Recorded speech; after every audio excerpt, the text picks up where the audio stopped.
¿Qué pasaría si el verdadero motivo por el que no estás consiguiendo embarazo no fuera uno solo, ni siquiera evidente, sino una combinación silenciosa de factores que están ocurriendo al mismo tiempo dentro de tu cuerpo y que nadie te explicó que podían interactuar entre sí de esta forma?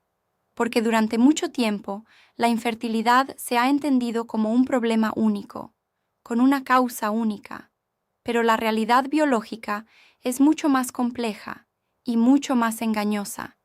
ya que el proceso de concepción no depende de un solo sistema, sino de una coordinación extremadamente precisa entre hormonas, ovulación, estructura reproductiva, metabolismo y hasta factores del entorno.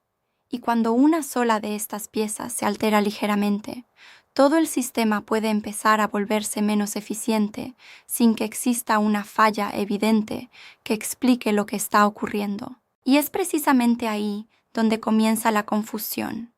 porque muchas personas asumen que si no hay embarazo después de varios intentos, entonces debe existir un problema claro y fácilmente identificable. Pero lo que rara vez se explica con suficiente profundidad es que la concepción no es un evento simple, sino un proceso altamente dependiente del tiempo, donde cada fase tiene que ocurrir en una ventana muy específica, y si una sola de esas fases se desplaza incluso ligeramente, la probabilidad de embarazo puede reducirse drásticamente sin que haya ningún síntoma visible que lo indique, lo que hace que muchas causas permanezcan ocultas durante meses o incluso años. Pero lo más inquietante de este proceso es que uno de los factores más comunes pasa completamente desapercibido en muchas evaluaciones iniciales. Y ese factor es la ovulación irregular o ausente, porque sin ovulación simplemente no existe óvulo disponible para ser fecundado, independientemente de la calidad del esperma o del momento del intento. Y aquí es donde aparece uno de los errores más frecuentes en la interpretación del ciclo menstrual, porque el hecho de tener sangrado no siempre significa que haya habido ovulación real, lo que puede generar una falsa sensación de normalidad mientras el proceso reproductivo fundamental no está ocurriendo de forma adecuada. Y cuando empezamos a profundizar en por qué la ovulación puede fallar, aparece una de las condiciones más importantes y al mismo tiempo más subestimadas: el síndrome de ovario poliquístico, porque en este estado hormonal, el cuerpo no solo tiene alteraciones en los niveles de andrógenos e insulina, sino que además el desarrollo folicular se vuelve irregular, lo que puede hacer que los ovarios no liberen un óvulo de manera consistente, creando ciclos impredecibles o incluso ciclos aparentemente normales, que en realidad no están produciendo ovulación efectiva. Y lo más complejo de todo esto es que muchas personas no descubren este patrón hasta mucho tiempo después,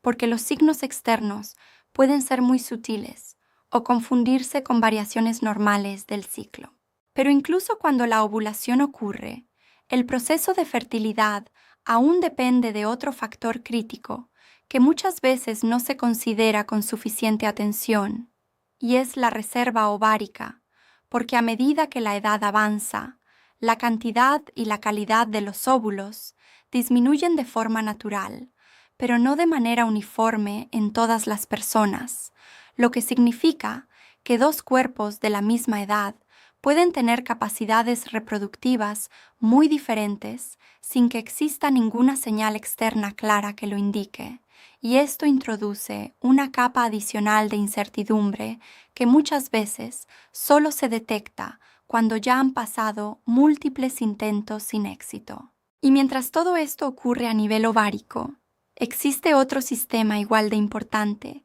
que rara vez se menciona con la misma intensidad, y son las trompas de Falopio, porque aunque la ovulación sea normal, si las trompas están bloqueadas o dañadas, el encuentro entre el óvulo y el espermatozoide simplemente no puede ocurrir. Y esto puede deberse a infecciones previas, procesos inflamatorios o condiciones como la endometriosis, que no solo afectan la anatomía pélvica, sino que también generan un entorno inflamatorio que puede alterar múltiples etapas del proceso reproductivo al mismo tiempo. Y es aquí donde la historia se vuelve aún más compleja, porque la endometriosis no es solo una condición localizada, sino un proceso sistémico en el que tejido similar al endometrio crece fuera del útero, generando inflamación, dolor y cambios estructurales que pueden interferir tanto con la liberación del óvulo como con la fertilización e incluso con la implantación. Pero lo más problemático es que esta condición puede permanecer sin diagnóstico durante años, porque sus síntomas varían mucho en intensidad y pueden confundirse con molestias menstruales comunes. Y justo cuando parece que el problema podría estar en la anatomía o en la ovulación, aparece otro nivel completamente diferente de influencia, que es el nivel uterino, porque incluso si el óvulo es liberado y fecundado, la implantación depende de que el endometrio esté en condiciones óptimas. Y si existen alteraciones estructurales como fibromas, pólipos o variaciones congénitas del útero, el embrión puede no lograr implantarse correctamente o no desarrollarse de forma estable, lo que añade otra capa de dificultad que no siempre se detecta en evaluaciones superficiales. Pero lo que realmente cambia la perspectiva de todo este proceso es entender que no todo es estructural, porque también existen factores hormonales más amplios que afectan indirectamente la fertilidad, como los trastornos tiroideos, que pueden alterar la regularidad del ciclo menstrual y afectar la capacidad del cuerpo para mantener una fase lútea adecuada, o niveles elevados de prolactina, que pueden inhibir la ovulación incluso cuando el resto del sistema parece funcionar normalmente, lo que demuestra que el equilibrio hormonal es mucho más delicado de lo que suele asumirse. Y mientras todas estas piezas comienzan a superponerse, aparece otro conjunto de factores que muchas veces se pasan por alto, porque no pertenecen exclusivamente al sistema reproductivo, pero lo afectan de manera directa, como el estrés crónico, la calidad del sueño, la resistencia a la insulina y las fluctuaciones extremas de peso, porque todos estos elementos influyen en cómo el cerebro interpreta la disponibilidad energética del cuerpo.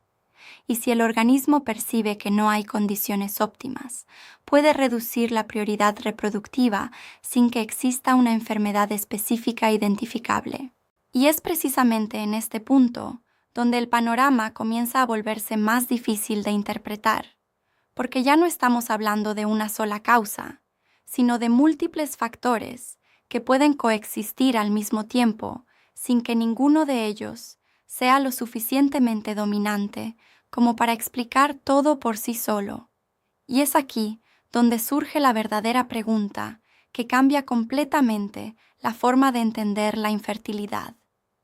Pero lo que aún no hemos visto es cómo todos estos sistemas pueden interactuar entre sí de manera silenciosa para crear un patrón mucho más complejo de lo que parece al principio. Y cuando esa comprensión se profundiza, el enfoque deja de centrarse en la ansiedad de por qué no está ocurriendo y empieza a orientarse hacia una evaluación más estructurada y completa, porque en lugar de interpretar cada intento fallido como una señal definitiva de un problema irreversible, se entiende que el cuerpo está operando dentro de un sistema complejo que puede requerir tiempo, ajustes y, sobre todo, una identificación precisa de qué parte de esa red está limitando la eficiencia reproductiva en ese momento específico. Y es precisamente aquí donde la evaluación médica adquiere un papel fundamental, porque solo a través de estudios adecuados es posible diferenciar entre un problema de ovulación, una alteración estructural, un desequilibrio hormonal o una combinación de todos ellos, y esa diferenciación es crítica, ya que cada uno de estos factores requiere un enfoque distinto, y tratarlos como si fueran lo mismo puede retrasar significativamente la resolución del problema.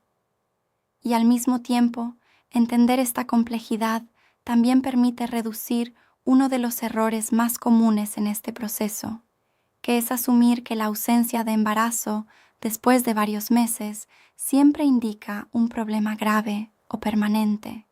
cuando en realidad, en muchos casos, lo que existe es una desalineación funcional temporal que puede mejorar una vez que se identifican y corrigen los factores subyacentes, especialmente cuando se aborda el sistema de forma integral y no fragmentada.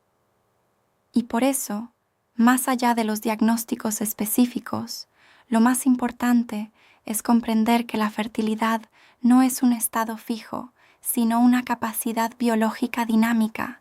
influenciada por múltiples variables que cambian con el tiempo, el entorno y la salud general del organismo, lo que significa que lo que hoy parece una limitación puede, en muchos casos, transformarse cuando las condiciones internas del cuerpo se estabilizan nuevamente.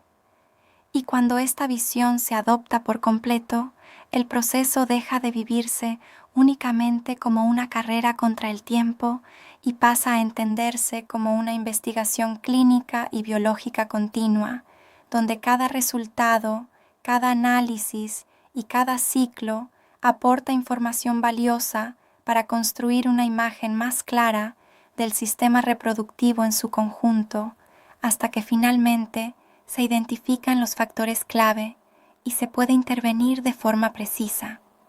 Y es en ese punto donde todo comienza a tener sentido, porque lo que antes parecía un único problema inexplicable se revela como una interacción compleja, pero comprensible de múltiples sistemas. Y esa comprensión no solo cambia el enfoque médico, sino también la forma en que se vive el proceso, transformándolo de incertidumbre constante en un camino guiado por evidencia, análisis y posibilidades reales de mejora, hasta llegar a un punto donde el cuerpo deja de ser un misterio y vuelve a ser un sistema que puede entenderse, apoyarse y, en muchos casos, recuperar su equilibrio natural.